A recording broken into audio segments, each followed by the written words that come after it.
I'm staying with James now. I've already liquidated our retirement accounts.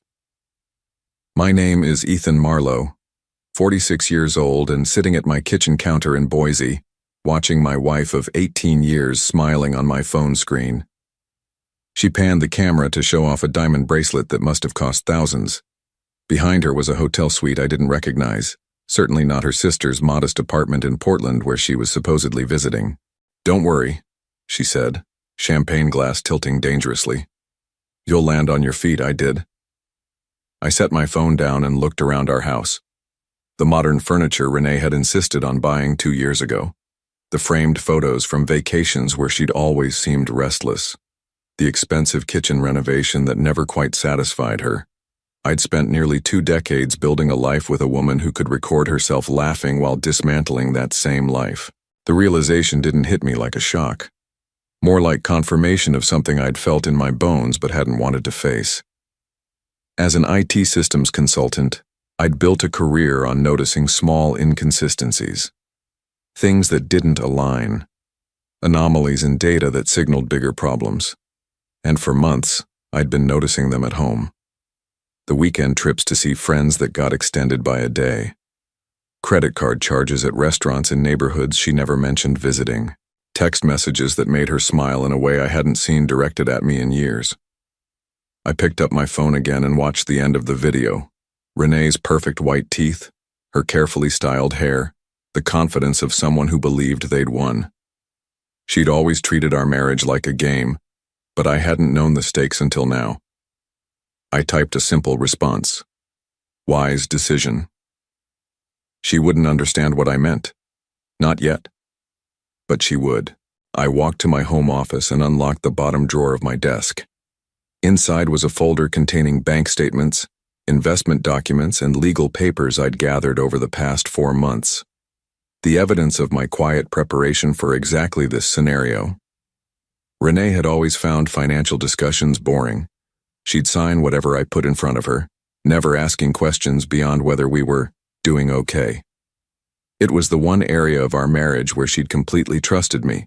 That trust was about to become the most expensive mistake of her life. I met Renee when we were both 28. She worked in pharmaceutical sales, all charm and polish, while I managed IT infrastructure for a regional bank. Our courtship was brief, 6 months from first date to wedding day. Everything about her felt electric compared to my methodical nature. "We balance each other," she used to say. "You plan, I live." For years, that balance worked. I built our financial security brick by brick, maxed out retirement accounts, invested in growth stocks that performed well, bought our home when interest rates bottomed out, created spreadsheets tracking every expense.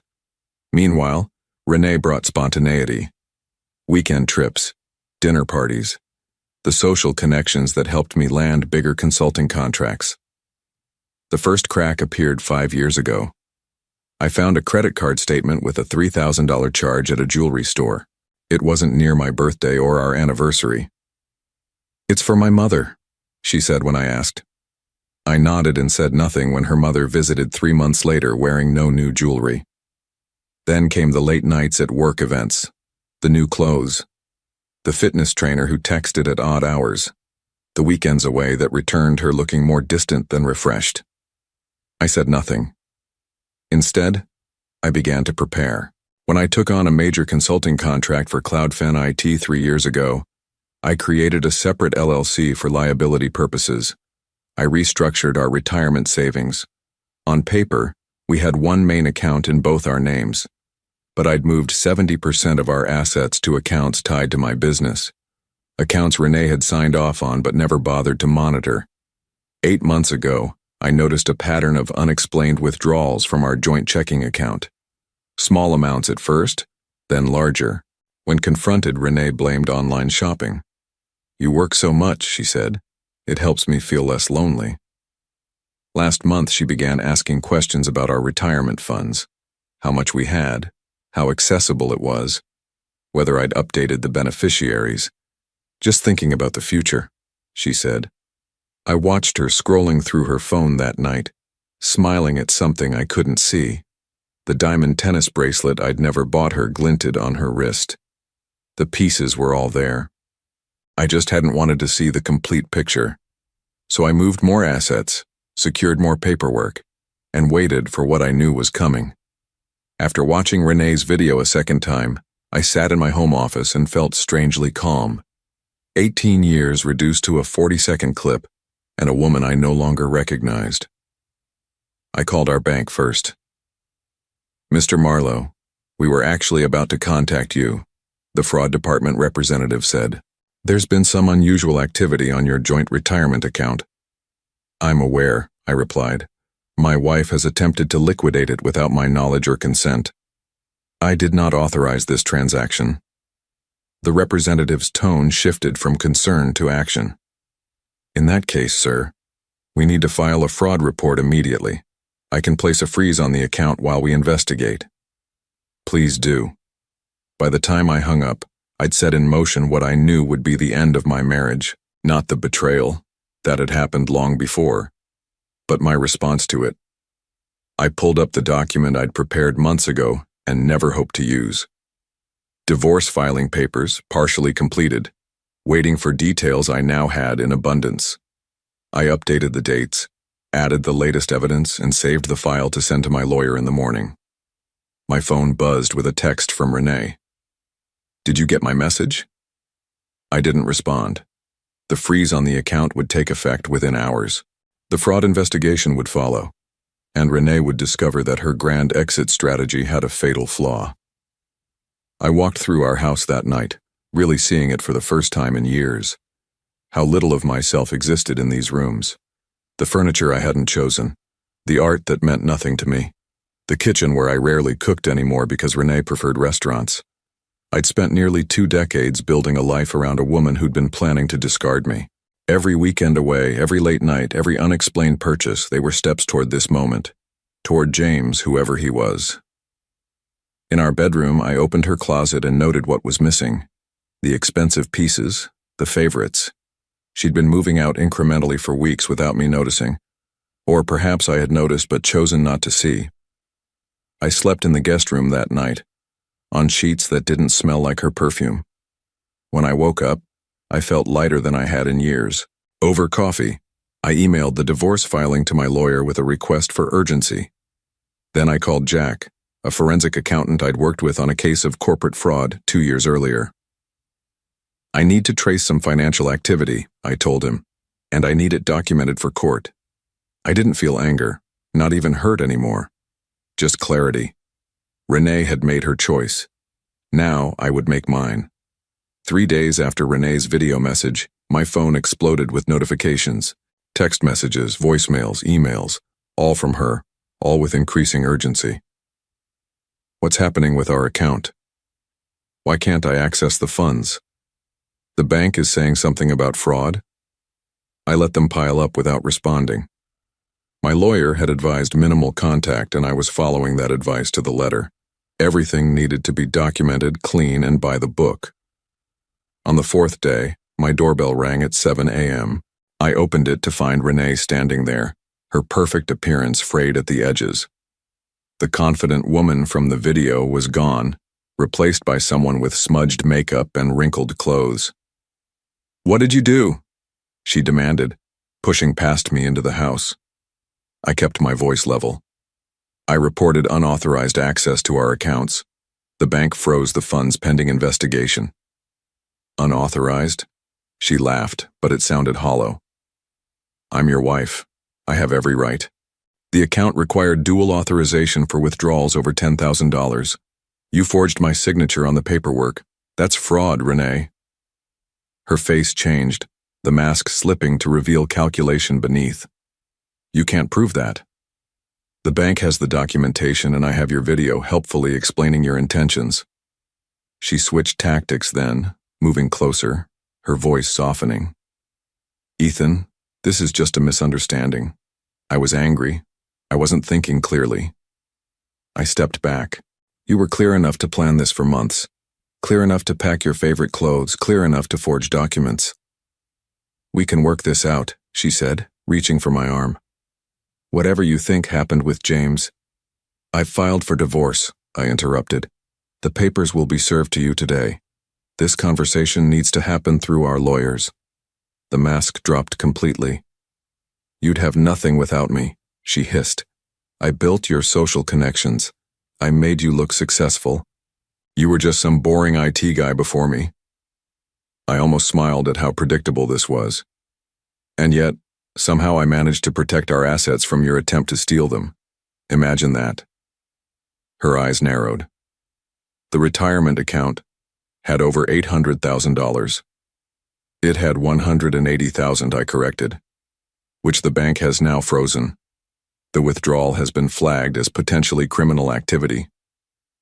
What about the rest? Our portfolio was worth over $1 million. Now I did smile.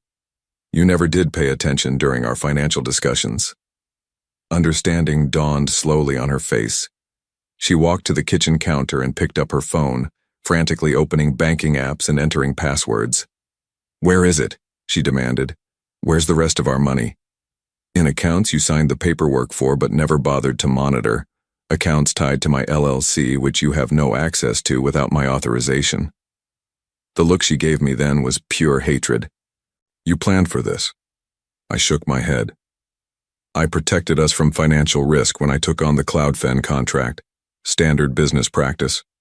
The fact that it also protected our assets from you is just, what would you call it, a wise decision.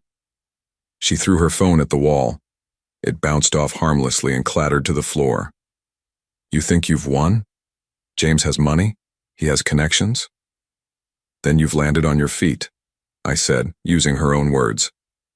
But you'll be doing it without the retirement funds you tried to steal, and given the fraud investigation, possibly with a criminal record. She left an hour later, after more threats and several attempts to access my laptop. I changed the locks that afternoon. The next 2 weeks unfolded like a case study in desperation. Renee tried every approach: threats, tears, seduction, legal intimidation.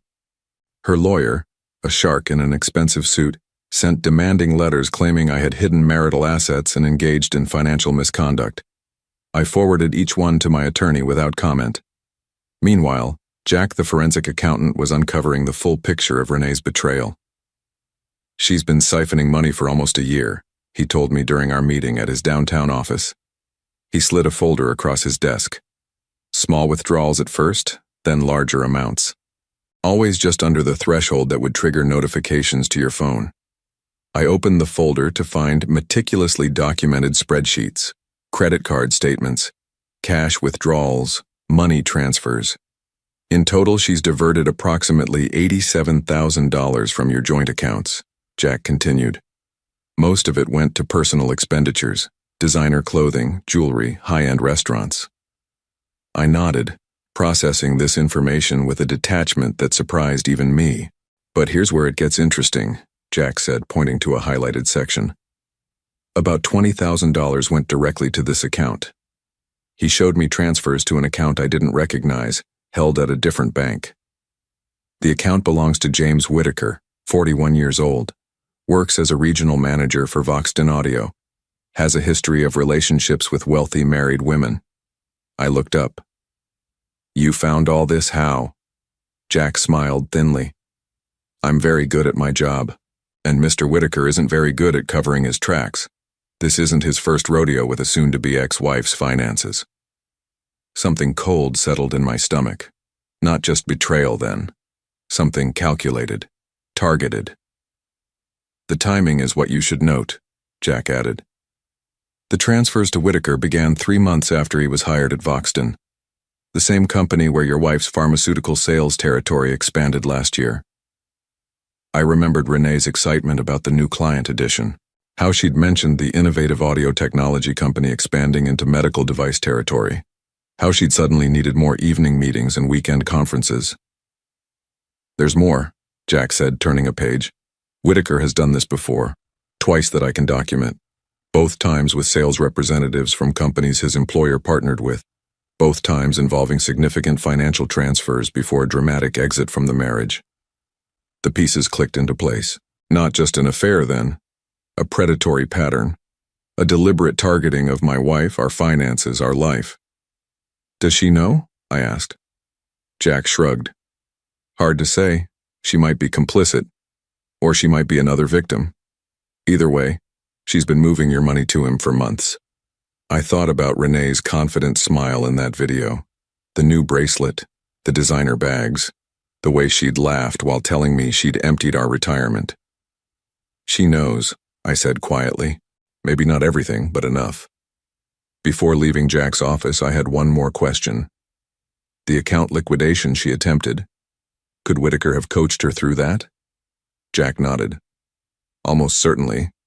The paperwork was forged but professionally, and the timing, immediately before a holiday weekend, suggests someone familiar with banking procedures, someone who knew it might delay fraud detection.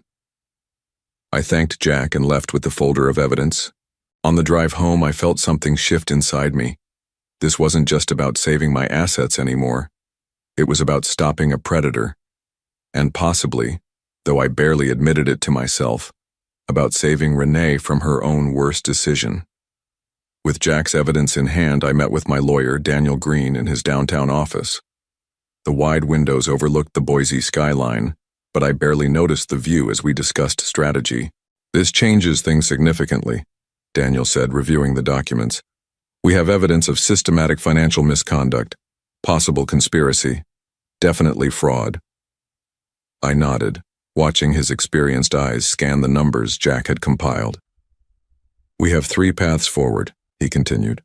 First, we proceed with the divorce as planned, using this to ensure favorable asset division. Second, we file criminal charges against both your wife and this Whitaker individual. Or third, he looked up, meeting my eyes. We use this information as leverage. Leverage for what? To get everything you want in the divorce settlement, and possibly to recover the funds already transferred. I considered this, turning the options over in my mind. What about Whitaker's previous victims? The other women? Daniel raised an eyebrow. You're concerned about them? If he's done this repeatedly, he'll do it again. The pattern matters. My lawyer leaned back in his chair. We could potentially reach out to their attorneys, share information, build a stronger case. I made my decision then. Start with the leverage. Prepare for criminal charges if necessary, and connect with those other attorneys. Within days, we had a coordinated approach. 2 of Whitaker's previous targets had agreed to share their experiences and financial records. The pattern was unmistakable, the predatory nature undeniable. Meanwhile, I implemented the next phase of my plan. I contacted the fraud department at our bank with the complete documentation. They escalated the case immediately, expanding the investigation to include Whitaker and the suspicious transfers. I also reached out to Voxton Audio's corporate compliance officer. An anonymous tip at first suggesting they investigate potential conflicts of interest in their regional management team, just enough to start them looking in the right direction. Then I waited, not passively, but strategically. I monitored account activity. I documented every communication from Renee. I prepared my home by removing anything of sentimental value to me, securing important documents, and changing all passwords. 7 days after my meeting with Daniel, Renee's tone changed abruptly. Her texts shifted from accusatory to concerned. We need to talk. It's important. Please call me back. I think I've made a terrible mistake. There are things about James you should know. I didn't respond, but I forwarded each message to Daniel. 2 days later, Renee appeared at my office building as I was leaving work. She looked shaken, the confident sheen completely gone. He's not who I thought he was, she said, falling into step beside me. James has been lying about everything. I kept walking toward the parking garage. That seems to be going around. I'm serious, Ethan. He's done this before. Used women for their money. I just found out from his ex-girlfriend. I stopped and turned to face her. I know. So does our lawyer. So does the bank's fraud department. So does his employer's compliance team. Her face went pale. You knew? I had a forensic accountant trace every dollar you've transferred to him over the past year. All 87,000 of them. We've connected with his previous victims. We have the complete pattern of behavior documented. She seemed to sway slightly. Ethan, I didn't know. You have to believe me. Actually, I don't have to believe anything you say anymore, Renee. That's the one benefit of all this. I turned and continued walking, leaving her standing in the office plaza as the autumn sun began to set. The hearing was scheduled for 10 a.m. on a Tuesday. My lawyer had prepared me thoroughly, but nothing could have readied me for the sight of Renee and James sitting together at the respondent's table. She looked diminished somehow. He looked annoyed. They'd arrived together despite the mounting evidence against him, despite everything she now knew. I wondered what hold he still had over her. Our case was called. The judge, an older woman with silver-rimmed glasses, reviewed the documents before her with methodical attention. Before we proceed, she began, I understand the plaintiff has submitted additional evidence regarding financial misconduct. Daniel stood. Yes, Your Honor. We have documented systematic fraud, including forged authorization documents and transfer of marital assets to a third party. He presented the comprehensive file we'd assembled, the bank statements, the forged paperwork, the video Renee had sent, admitting to liquidating our retirement accounts, the transfers to Whitaker's personal account, and then the final piece, testimony from Whitaker's previous targets, describing the identical pattern of behavior. I watched Whitaker's face as this evidence was presented. The annoyance shifted to calculation, then to barely concealed panic. When the judge directed her attention to him, he leaned over to whisper urgently to his attorney. Mr. Whitaker, the judge said sharply, this court has evidence suggesting you may have engaged in a pattern of financial exploitation. While that's not the primary matter before me today, I am referring this case to the district attorney's office for potential criminal investigation. Renee made a small sound beside him. Not quite a gasp. More like the air going out of her last hope. The judge continued. Given the evidence of financial misconduct, I am freezing all disputed assets pending final resolution. And Mrs. Marlowe, you should be aware that the court takes a very dim view of attempts to hide or transfer marital property. 6 months later, I stood on the balcony of my new condo in downtown Boise, watching the sunset paint the city gold. The divorce was finalized, the financial matters settled, the legal system had run its course. In the end, Renee had turned on Whitaker, providing evidence that helped the district attorney build a stronger case against him. Whether from self-preservation or genuine remorse, I never asked. The criminal charges against her were reduced in exchange for her cooperation. She avoided jail time but would be making restitution payments for years. Last I heard, she'd moved back to her hometown in Oregon, taking a lower-level sales position with a different company. Whitaker hadn't fared as well. With 3 former victims testifying against him, plus Renee's evidence, he was facing significant time for fraud and financial exploitation. I recovered most of our assets. Not all. Some things once broken can't be made whole again, but enough to rebuild. My consulting business had grown during this time, ironically. Crisis has a way of clarifying priorities. My phone buzzed with a text from Andrea, a project manager I'd been seeing for a few weeks. Smart, straightforward, with her own consulting firm, and a refreshing honesty about what she wanted in life. We were taking things slowly, both carrying our own histories. Still on for dinner? Her message read. Looking forward to it, I replied. I went inside to change, passing the single photograph I'd kept from my marriage. Renee and I on our honeymoon, both smiling, both believing in the future we thought we'd share. I didn't keep it out of sentimentality or regret, just as a reminder that trust should be earned continually, not given completely. The retirement accounts were now solely in my name. The passwords changed, the paperwork clear, lesson learned, balance restored.